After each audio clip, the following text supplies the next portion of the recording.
traditionally all herbalists were astrologers. So they were never divorced from each other as sciences, because in the same way that, we, as I was saying, are physical manifestations of particular moments in time as, captured by the planetary placement when you're born, so are herbs, so are plants. They have concentrated forms of particular frequencies that are mapped back to those primary planets, that allow us to understand the impact they're going to have in our lives. Hello, and welcome to Sacred Herbalism, the full moon segment of the Elder Tree podcast, where we explore how plants and fungi can support us to enter into a sacred relationship with life and the living world. I'm your host, Stephanie Hazel, herbalist, anthropologist, and a deep lover of this wild world. Let's walk into the moonlit forest together, into a world of magic, mysticism, psychedelic teachers, and, of course, the plants themselves. Are you ready? Benjamin Haynes is an Ayurvedic herbalist and an astrologer who's on the board of Australia's oldest continuing astrological society. He studied Ayurvedic medicine for 6 years directly under Dr. Ajit Singh, who's Australasia's most experienced Ayurvedic physician. And he's been practicing Ayurvedic medicine for nearly a decade, operating out of his super sweet little community apothecary and clinic, The Medicine Man, located in Potts Point, just next to King's Cross Station. Benjamin's background is actually in advertising, branding, and marketing strategy, and he's worked with brands as large as MTV and Virgin. But we crossed paths about 9 years ago when we both started working for one health organisation around the same time.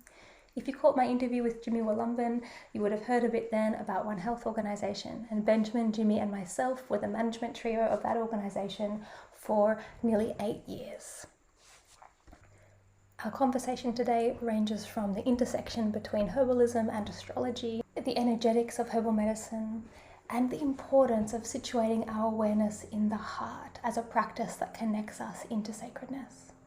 And of course, we start with the fundamental question: what is the sacred to you? I think the sacred is innate in everything all the time. And I think what we're actually talking about is how and when, as human beings, we choose to dip into that space. So I think that sacredness exists all around us all the time, but I think as human beings, we operate largely in another plane, if you like, or kind of area of our brains in terms of a different vibration. There's many ways you could describe it, but I think for the most part, we're living in that kind of TikTok world, going about our business, doing those things that require our time and our energy and our money and whatever else. And that from time to time, we allow ourselves to move into a different space that we're capable of experiencing, that we can refer to as the sacred. And whether that's found in nature, as it so often is, or whether that's found in a church environment or another spiritual temple of different denominations. I think it's in those moments that we transcend our day-to-day thinking and merge with something different. You've said it's something that we don't pay a lot of attention to at the moment in the world that we live in. So I'm curious, I know you've been thinking about the sacred a lot this week in preparation for our interview. What do you think the value is, if any, of paying more attention to this amorphous, innate frequency called the sacred? I think it's the antidote. I think it's the antidote that we're all seeking. I think for most people in the modern world, we're desperate for a sense of meaning and connection and purpose. And we've filled that desire nature with, material things. And increasingly, I think as, there are greater and greater levels of affluence available to more and more people, not to dismiss the fact that there are gross inequalities in the world. Those people that do have access to those things are finding that they're unfulfilled, that they're deeply unhappy and dissatisfied, and perhaps projecting that onto their partners or onto the people around them.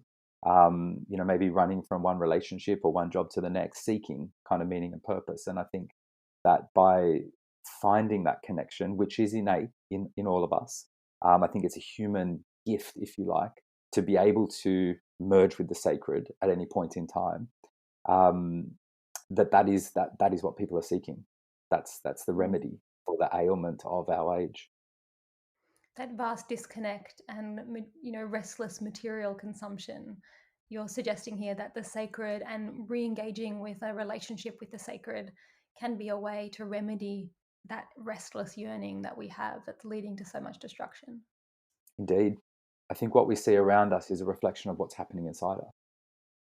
The sacred element of plant medicine requires us to move beyond the just the biomechanics of how they work, beyond the chemical constituents of what makes up that plant, and really move into a different relationship with it, which is not dissimilar to moving into a different relationship, a more sacred relationship with anything in other people or other places in the world. It's the same switch in consciousness. The relationship that I have with herbs has developed as a result of working directly with them. And so in the dispensary, when I'm making herbal formulations for people, the way that those herbs behave, in your mortar and pestle and in your capsule making machine are entirely different. And it's the personalities of those herbs that come to life when you work with them, which is not available to you when you're just reading them theoretically in the textbooks about different herbs that work for different things. The personalities of them come to life when you actually get to work with them experientially, because some are really light and fluffy and they kind of pop up out of the capsules that you're making. Other ones are really dense and heavy, and some are really responsive to the amount of moisture in the air. And so all of those nuances of the herbs give you deep insight, if you're paying attention, to the impact they're going to have on the body. Because those heavier kind of moisture responsive herbs have similar actions in the body. And so that can also help you understand when to choose one herb over another when two things are indicated for the same condition, if you like. Yeah, I think what you're referring to there is the principle of herbal energetics, or energetic qualities of plants.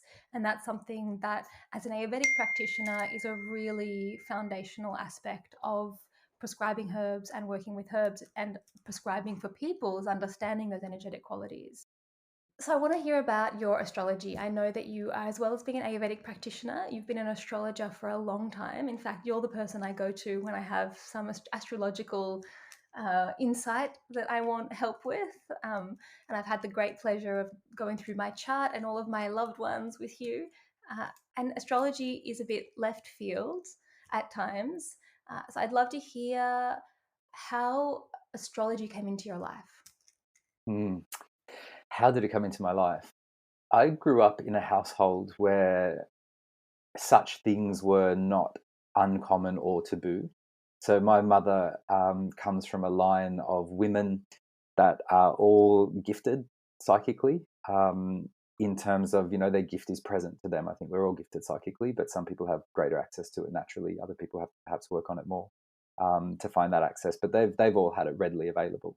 And so through my mother, I became aware at a very young age that there are things in this world that we can't see with our eyes. And that was played out in many different ways, often in the garden, because my mother was a keen gardener and I would follow her around kind of tending to all the plants and feeling the kind of Devic kingdom. And, through watching her reading tea leaves and tarot cards and that sort of thing. So I've always been very interested in such things and exposed to such things. For those listening that do have a background in astrology, I'm an 8th house sun, which is the house of such things, the occult matter, which just means hidden things in life. And astrology came to me later, probably in my mid-20s, I would say. I became, increasingly aware of it. I was aware from an earlier age, but I started to actually really look into it around that time. As someone referred to it as the golden key. And I've since come to perhaps agree with that definition, because I often wonder to myself how people make sense of the world without a tool like astrology. Astrology is a map, in the same way that the qualities we described earlier are a map for navigating, the physical world. Astrology is a map for navigating perhaps the spiritual world. I think it provides us an understanding, however limited that no doubt is, um, of the way the universe functions, of the archetypal forces that are responsible for the happenings in our lives and in the world at large.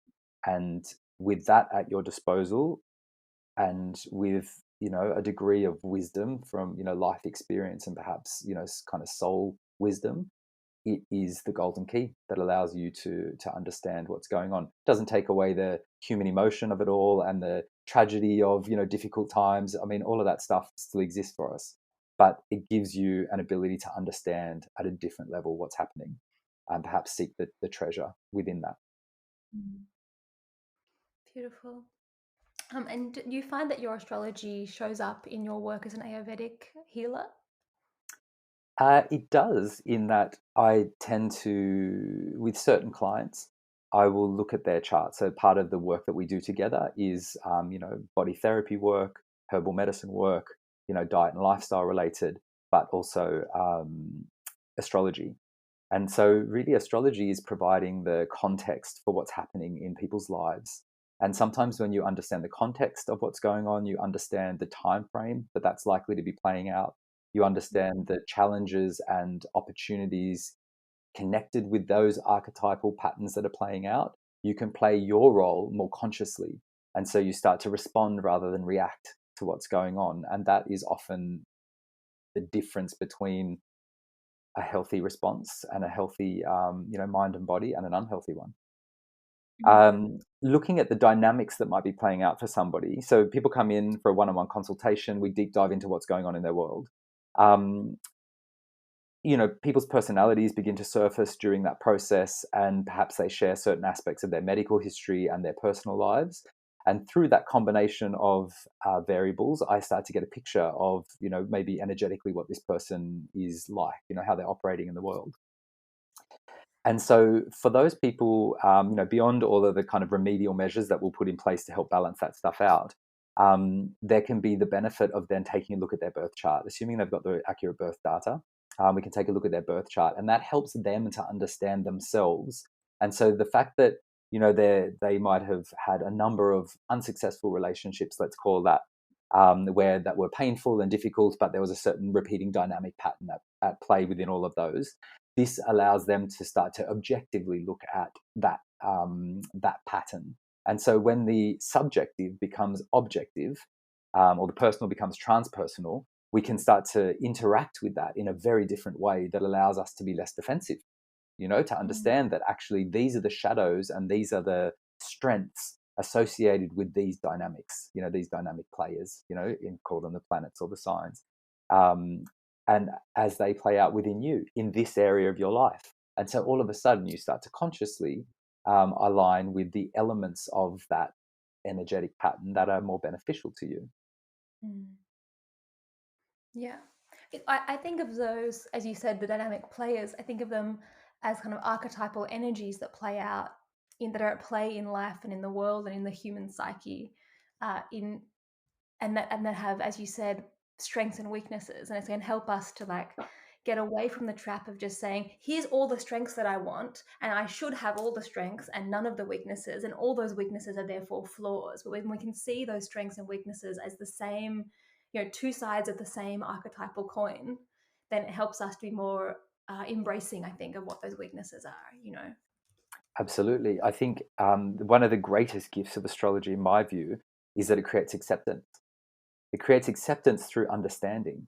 And so up until you have a map like astrology, I'm not saying that's the only one, I'm sure there are other maps that people can use, but up until you have those reference points, if you like, in order to name things, you're operating from your own perspective pretty much only.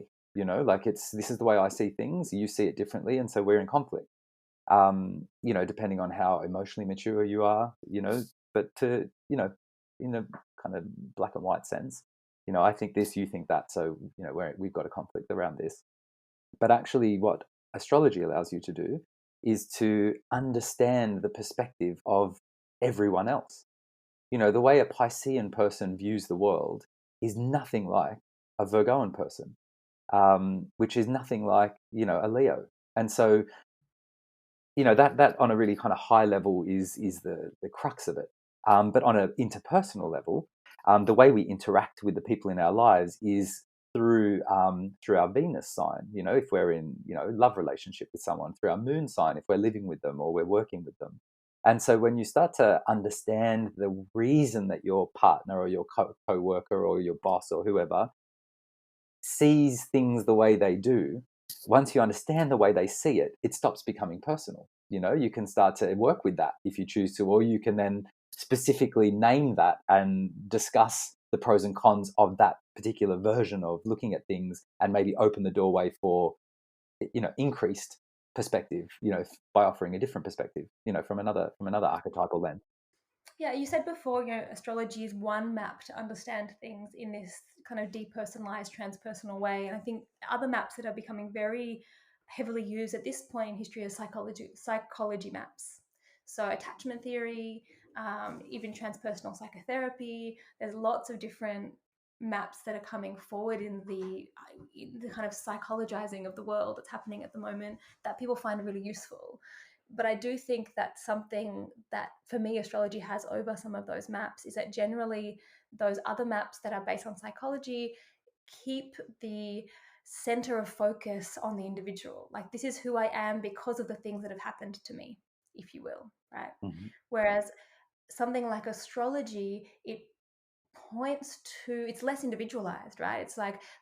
It's pointing to the movement of planets and stars through the universe, right? The movement of these celestial bodies, these energies that are part of the living world and part of the sacred world that are moving through the space we inhabit. And we're almost like caught up in the slipstream of these energetic waves and these patterns. And so we're having these impacts.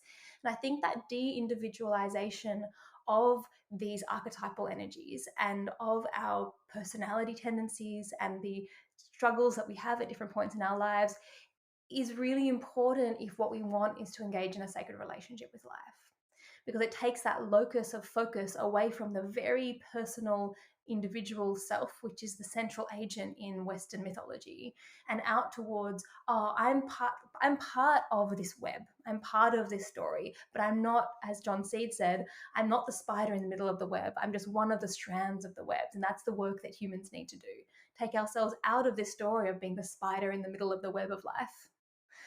Be like, oh no, I'm just one of these strands. And that helps us to be in a sacred relationship because we see that we are participating in a story that's much bigger than we are. That's a really interesting idea. I think I'd like to sit with that for longer. A part of me feels like we are the spider in the web. Um, and I think, human beings and the human experience, I think, is a deeply spiritual and important journey and privilege. But I think these tools, these maps, my initial kind of response is that these tools and these maps give us an understanding of the web. Right? So I think we're still spiders. I think we're the physical embodiment of those moments in time, that are represented in the birth chart, but the physical manifestation of that particular configuration in that moment. But I think, yeah, these maps give us the understanding of how big that web is. And so I think I agree with it, but I also think that we are playing a really critical role as individual human beings. I think we're sacred. I think we're out of touch with our own sacredness and our the role of human being as sacred caretakers, or not just caretakers, whatever the extent of the roles that we can play in the broader universe, this web we're talking about. I think, interestingly, though, just bringing kind of astrology back to herbalism, traditionally all herbalists were astrologers. So they were never divorced from each other as sciences, because in the same way that, we, as I was saying, are physical manifestations of particular moments in time as, captured by the planetary placement when you're born, so are herbs, so are plants.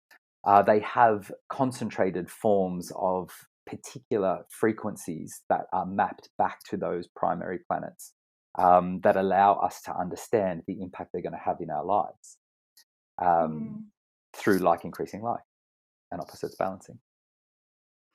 when you say traditionally herbalists were astrologers, which traditions are you speaking of?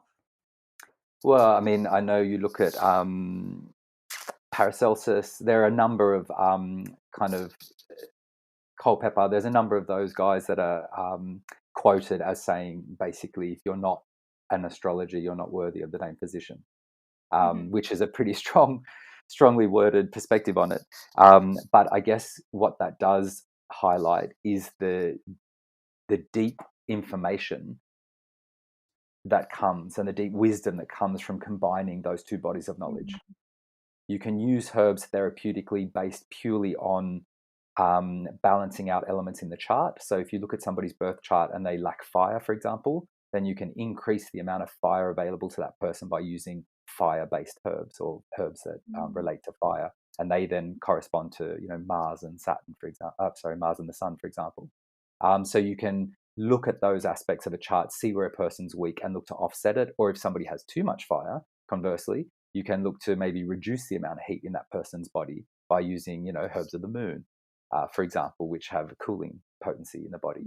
So that's one way that it can be used in terms of bringing those two skill sets together.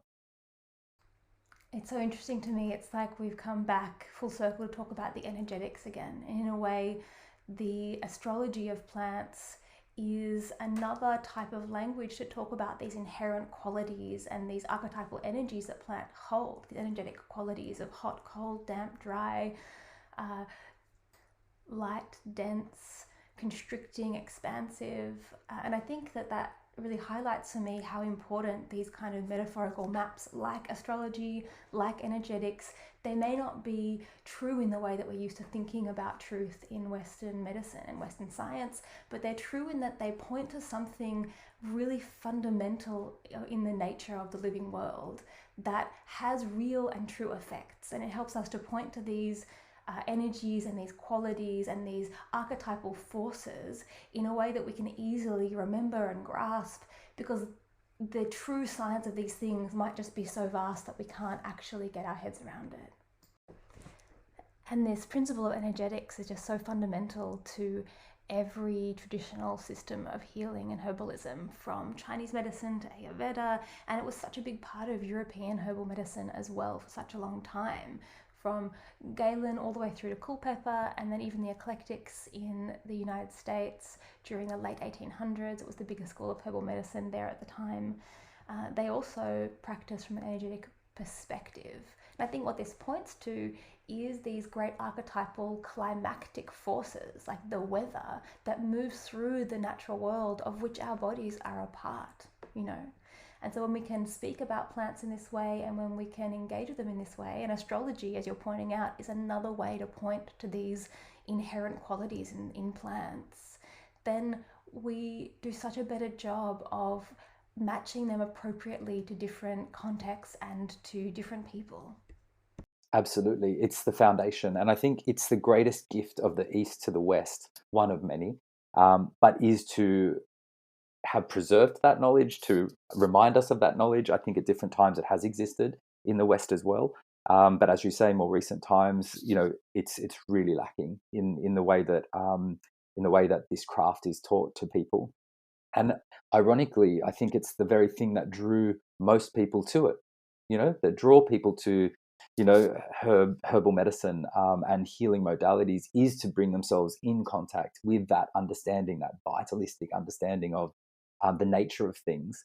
And then when we go through the process of learning in the West, we're kind of pushed into a very different and compartmentalized aspect of our brain that doesn't allow for that sacredness, because this is, when we talk about sacredness, it's a mindset shift. It's shifting your mind into another way of viewing the world that creates the differentiation between a sacred moment or a sacred object and the mundane. The difference is the way that we're interacting with that thing, the way we're perceiving it, the way we've approached it. That creates the sacred. It brings us into resonance with the innate sacredness within that particular, plant or place. And I think the Eastern understanding of the energetics of things, which interestingly, in Ayurveda, we say there are 20 qualities that make up the entire universe. The entire universe can be categorized according to 20 Mhm. qualities. Luckily, that comes down to 10 pairs of opposites. So you only have to remember 10 and then the opposite of that. Obviously, all of those 10 pairs of opposites are a scale. So you've got hot and you've got cold, but in the middle, there's warm. So it's not just hot and cold. There's things that are warm and things that are cool. So, depending where they are on that scale. But the different combinations of those 20 qualities can be used to describe everything. And when we talk about the elements, earth, air, fire, water, in Ayurveda, we include the fifth being space. They're just convenient names for groupings of qualities, which allows us to recognize the nature of something. And through the universal principles of like increasing like and opposites balancing, everything can become a form of medicine. So you're saying that the five elements, and just to be clear, in the West we also have five elements, but the ether, which is what you would call spirit, fell out of fashion for a while, but it's definitely earth, air, fire, water, and ether. That's the basis of the pentagram, those 5 points in the circle, right?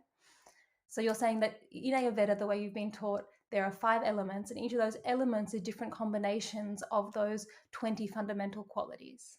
Yes? Correct. Can you give me an example of some of those, how those they combine to form the elements? How the qualities combine? Well, it's more that Mm. you can describe the elements according to those qualities. So when we say space, ether, for example, we know that that's light and it's cold and it's dry. And we see the effect of those things in the material world. Air and space can have the principles of movement connected with them. So things can happen within those spaces as opposed to the principle of, that might be present in a rock where it doesn't have mobility to it. And so once you understand those fundamental qualities, we call them the gunas in Ayurveda. It gives you the map that you need to navigate the world in order to Mm. understand the effect that everything's going to have. Because Yeah. by eating foods with certain qualities, you increase those same qualities within yourself. And Mm. because for most of us, food is very habitual. We tend to have the same 5 things on rotation at dinner. We order from the same 3 restaurants on Uber Eats more often than not. We eat the same thing regardless of the season that we're in because we always just have toast for breakfast or, whatever. Mhm. We increase the qualities within ourselves according to that which we do most often. And when that becomes a conscious process, you can start to use things more therapeutically than just habitually, and that makes everything medicine. Yeah, that's beautiful. So I'm hearing there that then the way that those different qualities and elements interact in all of the phenomena of the universe then mean that we can understand how different phenomena affect each other and ourselves and engage with the world in a way, walking through the world in such a way that every single phenomenon and item is medicine. Has the potential for that, and at the very least, that we can move through the world in a way that is more balanced and in better Mm. relationship with it. We tend to do it naturally. This a lot of this is very innate to human beings in on some level. Like in cold weather, we drink lots of warm teas and we rug up and keep ourselves warm. So we're using that innate knowledge all the time, but we only apply it in very specific and very minimal ways compared to what's Mm. possible. But it Yeah. does require us to be more conscious. It needs us to get out of that TikTok world where we're just going about our business in the other part of our psyches, if you like, and start to become more connected to what's happening around us in any given moment. And one of the exercises that I love to do personally um, is when I know that we're up for season change. So 4 seasons that we have every year. Mm. I know as an astrologer, technically when that occurs. But what I love to do is to witness that for myself, to see when that changes, and when it changes, how does it change? And so there have been years where spring arrived on a floral bouquet, of scent through the window. And I was like, spring is here. And winter has arrived as frost on my window pane. And so looking at the different ways, and those are really obvious examples. Sometimes it's less obvious examples. But noticing when the shift changes in the earth patterns, which is, us, we are the earth, um, Mm. is a fascinating thing. Another friend of mine and I, looked to the moon and we'll try to guess what sign it's in on a regular basis. We'll send each other, and when I'm doing that, it's not looking at it saying, oh, does that look like Virgo? Does that look like Libra? I'm looking at that, and I'm looking at the feeling around me in that moment. I'm looking at the way people are interacting with each other. I'm looking at how much energy feels like it's available versus does it feel very calming. And based on those observations, I'll make my prediction as to where I think the moon might be. Obviously, I could look it up and work it out easily, but I don't use that part of my mind to do it because it defeats the purpose, which is about engaging in a more sacred way. Oh, I love what you just said there. There's actually so many threads I want to jump on, but I'm going to jump on that last one where you're talking about paying attention to the world around us with a really, a profound tenderness and a real presence. And I think that is the exact quality of focus that we can apply internally to start to experience the world as sacred, or to choose when to experience the world as sacred. And as you've said, the seasons change at a particular time. The moon goes from one sign to another. The weather gets hot, it gets cold, and we can turn to external information to inform us of that. I can look at my phone and go, what's the weather today? And I'm definitely in the habit of that, but then I've lost something, because I can also go outside and I can feel the temperature and feel the air and look at the sky, and I can say, does it feel like rain's coming, or does it not feel like rain's coming? It's like this most ancient way of engaging with the environment around us, right? Absolutely. And I think as well, that's what the energetic qualities of medicine and plants and people, why I think that's such a fundamental way of engaging with the healing path, is because it's not something that's only external. Of course, it's great to read a list of, this herb is cooling and drying and relaxing, and that can teach us a lot about how to use that herb. But we also have the capacity to engage with that plant and use our senses and to pay attention in order to discover what those energetic qualities are for ourselves. They're self-evident aspects of that plant. They're Yes. obvious. They don't need to be taken to a lab and taken apart. We can rely on our own very sophisticated lab equipment of nose and fingertips and eyes and taste buds, extremely sensitive lab equipment of the sensory organs, to discover those things for ourselves, just like all our ancestors and our, medicine ancestors have been doing for thousands of years. And so for me, those energetic qualities are so important because they sit on that cross point where they are scientific, they are material in the sense that they're real, they exist, and they can be reliably replicated and understood by many different people. I can take aloe vera and rub it between my fingers and say, oh, this is moist. And you can, very, very few people would pick up the aloe vera, rub the gel between their fingers and be like, feels dry. It's not Yeah. subjective. It's an objective thing we discover with our senses. And it also sits on that boundary between material and sacred, because it's scientific in that way, and it's sacred because when we turn our attention to something with that beautiful presence, we engage in relationship with it, and it comes alive to us in a way that is shimmering and full of potency. And for me, that's where that sacred opens up into us, into the world. And I think a few things sprung to mind kind of listening to what you were saying. One was in the Vedic texts, they talk about, which is where the, yoga and Ayurveda comes from. They talk about the fact that the senses were given to the spirit or the soul in order to experience the material reality in which we live, but that they should always be subservient to the spirit, if you like. So the spirit is imbued with a mind that is the processing mechanism for the sensory input coming through the physical senses.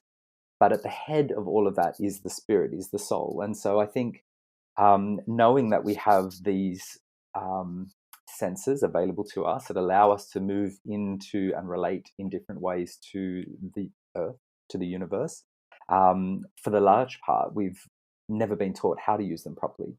And so it's only through practices like meditation or through yoga where you start to develop the sensitivity that's required in order to maybe extend those beyond the basic use of those.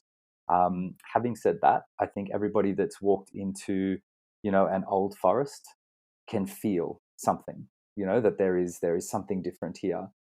if the same person that was walking into that old forest before they stepped foot in it recognized that this is a sacred environment that has got energy present, that is full of wonder, and asked permission and stepped through with a different conscious intention of interacting and experiencing that place, then that suddenly transports them into the sacred.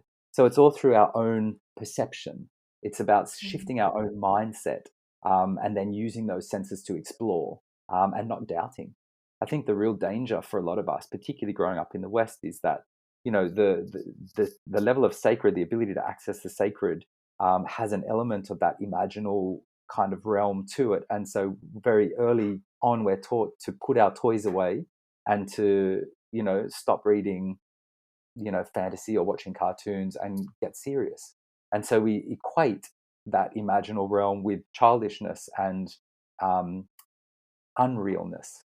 And in fact, it can be a hugely damaging thing and a very difficult journey back to that, in order to re-find the pieces that you need to be able to live a more sacred, or have access to the sacred more readily. Absolutely. I've been thinking a lot lately. I'm actually redoing my website. I've been trying to write my About Me page. I want to give a bit more background to why I do the work that I do. And it's, they can be very difficult to write those things about yourself. I've been trying to express the fact that a lot of my journey in herbal medicine and in public health has been this struggle to integrate 3 planets in Virgo. Kind of, my mind is sharp and likes the kind of scientific clarity and certainty that Western materialist scientific thought gives it. But then I also have this like wild yearning heart that is very sensitive to that spiritual dimension, but then they can be in conflict with each other. How do you integrate these two things that in our culture we're told only one of them is real, And so how do you integrate the intellect and the desire to know and the love of intellectual debate and the love of scientific clarity with a very tangible sense that there's something much more subtle and beautiful that's happening all around us that we can feel into? Mm. I think for us, potentially, it might be a case of rather than either or, having both. And there may be Mm. times to be in the mundane and times to be in the sacred, rather than feeling like we have to be able to merge those things at all times into the same thing. We can make sure that we have enough space in our lives for both. I think, in practical terms, for most of us, it's just about carving out enough time to create moments of sacredness in our lives on a regular basis. And how do you make time for the sacred in your life? What does that look like? How do I do that? There are places that I go to, which I find conducive to that. And so I take myself, there's a field near my house, a meadow, if you like. I call it the fairy meadow because for me, the fairies are very much alive there. The nature spirit is present. I take my dog with me, who's a very sensitive creature, and he will often find the fairy rings, the little kind of mushroom rings that have, popped up at different places in that place. I'll just sit there and feel into it. I just appreciate the beauty of it. I remember one time reading, and I think this is a good example of how to get into a more sacred mindset when you're looking to connect in that way. People talked about, tree huggers, hugging trees and things. And I went up and put my arms around a number of trees over the course of my life, looking for that sense of connection with nature, only to feel actually nothing. You know what I mean? Put my arms around it. I felt the kind of, there's bugs around there. And, I was a bit concerned that creepy crawlies were going to land on me, or I don't know, but, I wanted to kind of connect. It was an honest intention to connect. But what I didn't realize is that nature responds to emotion. So me intellectually going up, putting my arms around there, thinking that that was how I'd create a connection with that tree was my own naivety in terms of the nature of nature, if you like, which is emotional. Trees respond when you admire them. When you look at a tree and you're absorbed in its beauty and you feel the strength of its trunk and the beauty of its leaves, and you're taken by its beauty in that way, that's when you're connecting with that tree. And so from that place, if you went and put your arms around it or you leant up against it, you're in connection with it. But if you're coming from that TikTok mundane mind, attempting a sacred connection, there's a disconnect because you're not in the right place. And this is the thing, nature is always sacred. It's us that has to dip in and out of sacredness by switching our consciousness. And it's innate in all of us to do it. It's through our emotions and it's through our senses that we can get there. I love that. As you said, that the sacred happens through the heart, and relationship is a heart-based thing. It's not an intellectual thing. And so you want to have a connection with this tree, then I think the best way to do that is to start by feeling your heart and offering the tree some love. Why are we standing there being like, okay, tree, connect with me? It's like, maybe we should be doing that work of connection. And as you said, one way to show the tree love and open your heart to it is to admire its beauty, to stop and look at a flower and allow yourself to be touched in the heart by the beauty of that flower, by the raindrops on the leaves, by the colors against the sky. Absolutely. I had the beautiful privilege of sitting in a couple of Native American church peyote ceremonies held by a Native American man, so very traditional.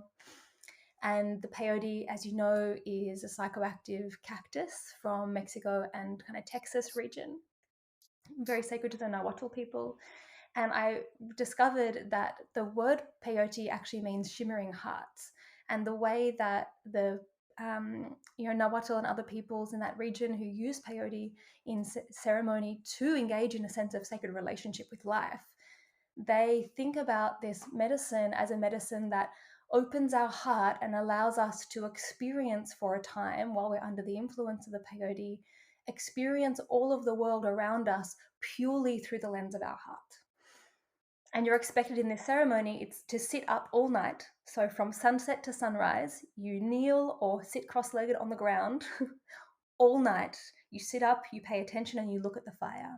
Because it brings you into the heart, it allows you to just go, wait a second, that fire is incredible. Wow, it's so beautiful. Oh my God, fire in some form, whether it's sunlight or electricity or a candle flame, it cooks all my food. It keeps me warm all winter. It provides the power for all of the factories that make all of my clothes and my computers and my books. It gives all the light in the world. It makes everything grow, And there's something when you come into your heart like that, the most simple thing, a fire, can become an absolute altar of devotion and gratitude. Fire has always had a special place in humanity, with human history, because it represents so much. We could spend an entire podcast episode talking about fire. But coming back to the heart-centered piece, I think many of the ancient spiritual texts say that the seat of the soul is in the heart. And I think for a lot of Western people in particular, that's a very different place to operate from, because we're so used to operating through the mind. We're very rational. We're living in logical kind of places, and reductionist thinking. And I think that's been one of the great gifts of the West, is that reductionist. It's led to wonderful things as well as not so wonderful things. And so to come out of the head and into the heart is actually to come into connection with your own soul. And so that was also a really interesting insight for me, because I'm very comfortable in the realms of the mind. And so but the limitations of that become present, over time, the more you live there, and the necessity for soul food, which comes through the heart, which according to ancient texts is where our souls live. Our spirits are in our hearts, not in our heads. And like we've said, it's also the gateway through to the sacred. So I guess that all makes sense, doesn't it? So I want to just go a little bit left field here. I know that for a large part, the majority of your career, you worked as a corporate branding strategist, and you have had at different times quite an active career. I know you worked for MTV and you're really in the, shall we say, modern Western world in full force. And then at some point you you became a yoga teacher, you got much more deeply involved in astrology, you started studying Ayurvedic medicine, you started working for One Health organization in holistic public health and community health projects. That feels like that was a really big shift for you in your life from corporate branding strategist. And I know you were excellent at that role, and you were really sought after, and you have a brilliant strategic mind. And from the outside, it seems like a really big shift in your career and your focus of energy. And I'd love to hear what was happening for you at that time. And yeah, just tell us about that change. Tell us about that time in your life. Um, that time in my life, I think it's interesting. And I think, again, this is a beautiful example of where these maps can be very helpful, right? To be able to understand the bigger picture at play. So yes, I was deeply involved in those aspects of, publishing and advertising and television, and loving it, really enjoying that aspect of connecting with the world in that way. From an astrological perspective, if you look at my birth chart, despite having said that I'm an 8th house sun, the majority of the planets in my chart are in the 9th house. The 9th house rules television, advertising, communication. It rules foreign study, foreign cultures, higher learning, and a number of other things. And so actually the way that I view, my kind of life journey is as an ongoing expression of that energy. And so working in television, advertising, that kind of stuff is 9th house energy, and that is in keeping with my chart. But so is alternative medicines and, kind of foreign cultures. And, so the type of medicine that I practice is a foreign medicine from where I've grown up. And so that's still a 9th house expression. Complementary medicine, alternative health tends to be in the 8th house, which is where my sun is. And so I feel like actually, from an astrological perspective, the way that my life has played out is actually entirely in keeping with that map. Without that map, how would you make sense of it? It doesn't make a lot of sense. But so having said that, I think while I was, living in that aspect of the world and operating in that way, there was always a sense for me that there was something, missing. There was a lack of sacredness to that, that I was disconnected from the sacred, while being, very well looked after in the mundane, if you like. And so that became too great a schism for me. And so I decided to actively pursue more consciously something that would feel like it was more fulfilling and more purposeful and in keeping with, that desire for more sacredness in my own life. I don't think everybody needs to go to the extreme of completely changing their lives necessarily. And I still keep a foot in both of those camps. I still do work in both of those spaces because it fulfills me to do that. But I think people can start to make more space in their life for the sacred in some of the ways that we've spoken about, which really is just a shift in the way that you choose to view something and the way you choose to interact with it. I was struck the other day while I was preparing some cacao. So we were doing, as part of an Ayurvedic food transformation program that we run online, there is a cacao ceremony at the end of that where we all come together. Everybody prepares their cacao at home according to instructions given by the facilitator, who normally runs those, kind of in-person events. And so I was at home making my cacao in preparation for that session. And the thing that struck me, because, I work with herbs all the time and I, make myself tea every day and, whatever else, it's the intention. It was the intention of stirring that cacao with conscious thought and chopping that cacao with conscious thought. Like the difference between that being a mundane act and a sacred act was the way that I performed it, and the consciousness that I took to that. And that's the case for all of us. And that's why I say everything is sacred. But as human beings, we have the capability of dipping in and out of the sacred. And so the only question really becomes, how much of the sacred do we want in our lives? And how often are we conscious enough to switch our mindset into chopping with intention or sweeping with intention or walking through the park, with intention?